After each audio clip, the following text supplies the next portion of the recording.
2022 model to no, sir. Oo. Sige pa-start ako, sir.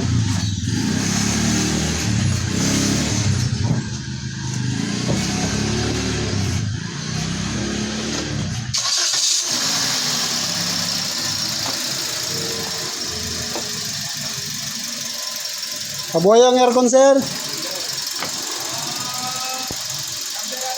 Number 1 lang.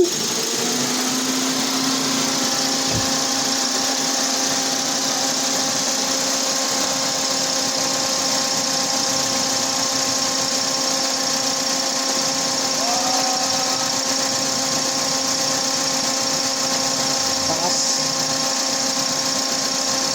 Ah.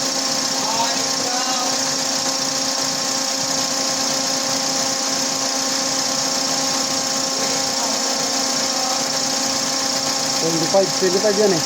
Kasi itong pointer ko kasi nakaangat ng 5. Kaya kailangan pumatak dyan sa 30. Yun yung 25 niya. Normal pa naman.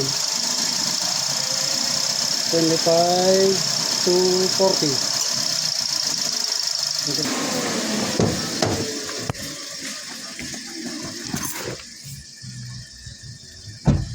Mahina, ano? Oo, medyo mahina yung Mahina yun ng yung lamig niya na sabi ko madumi na ho yan eh. 16, 15. Oh, 15. Dapat to, pinakamababa dapat. Kung maaari, 5 eh. 15, oh. Sige, tingnan natin kung magbabago to pag na-cleaning. 15. Dapat 10 pababa. Kung maaari sana, 5. Kung kayang-kaya ng 5, saka negative 5, mga ganon. I-off ko na. Sige sir, pa-off na.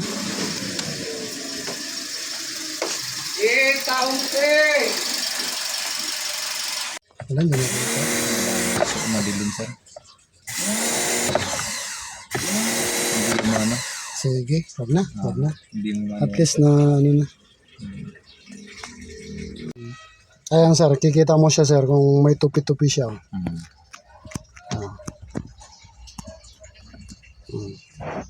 Makikita mo doon sa loob. Hindi nakikita ko naman sir. Makikita mo kung may tupi-tupi. Yan ang sinasabi nila lagi. Pag Kaso madilim kasi rito. pag malakas daw yung ano. Oo. Hindi naman. Pressure washer din naman ang gamit ng ano. Yung tag doon. Yung ibang ano. Oo.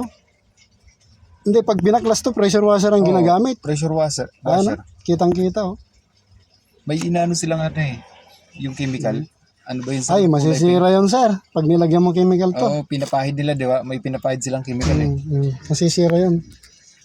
Ayan. Yung inaan doon, tapos... Ito kasi, meron din akong cleaning nung, pumayag siya na, nilagyan namin na, para makita. Lumang sasakyan pa yon 2002 na Honda Civic. Binutasan? Hindi, may bintana talaga.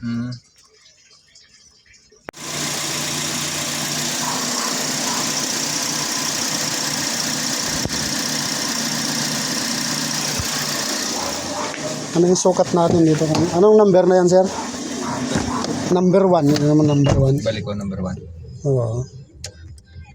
Mabilis talaga, oh.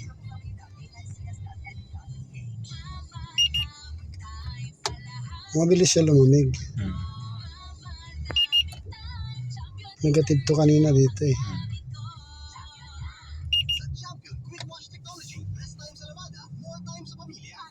Layo. Sa mga tanghali na siya. So, ano kasi, ano ko naman sir? Negative 2. Negative, hanggang negative 2 lang. Doon banda ron. Tingnan mo nga sir. 10 lang yata dyan talaga, no? Pindutin mo sir, pindutin mo. Ito? Hindi, doon sa baba. Ayan, parang baril siya. 10. 10 lang.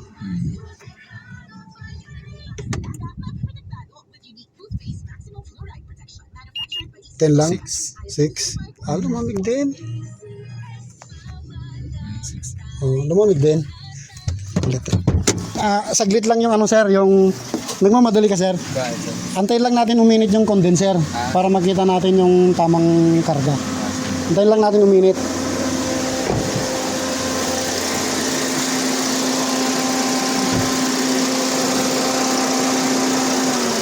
Tingnan natin kung tumaas pa yan.